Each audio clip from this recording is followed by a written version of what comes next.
સુરતમાં gym and સ્પામાં અગ્નિકાંડ મામલે મનપા દ્વારા શહેરમાં જીમ એન્ડ સ્પાનો સર્વે હાથ ધરવામાં આવ્યો હતો। સુરત ખાતે જીમ એન્ડ સ્પામાં અગ્નિકાંડ મામલે મનપા દ્વારા શહેરમાં જીમ એન્ડ સ્પાનો સર્વે હાથ ધરવામાં આવ્યો હતો। મનપાના તમામ ઝોનમાં આવેલ અલગ અલગ જીમ એન્ડ સ્પામાં ફાયર વિભાગે તપાસ શરૂ કરી છે। ફાયર સેફટીની સુવિધાઓ બાબતે તપાસ હાથ ધરવામાં આવશે।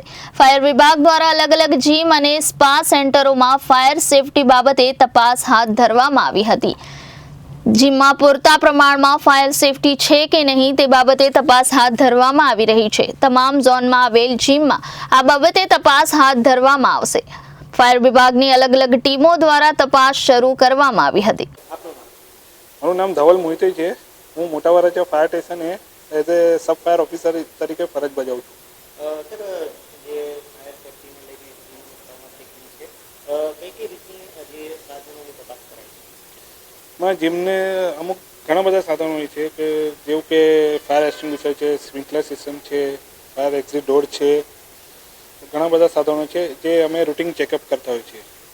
કેટલું મેન્ટેનન્સની કેટલી જરૂર હોય છે ફાયર સેફટી? મેન્ટેનન્સનું કામ તો કેવું છે, જીમના જે ઓનર હોય છે એ કરતા હોય છે, પણ અમારે દર મહિનાની અંદર રૂટીન ચેકઅપની અંદર અમે લોકો ચેક કરતા હોઈએ છીએ કે ભાઈ આ લોકો મેન્ટેન કરી રહ્યા છે કે નથી।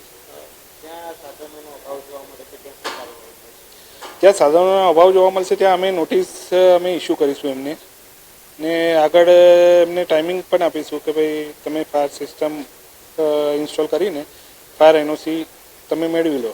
છતાં એ લોકો નથી કરતા તો ઉપલી કચેરીથી જે કંઈ હુકમ આવે એ પ્રમાણે અમે સીલિંગની કામગીરી કરીશું। Reporter Arvind Rathod, Janadesh news, Surat.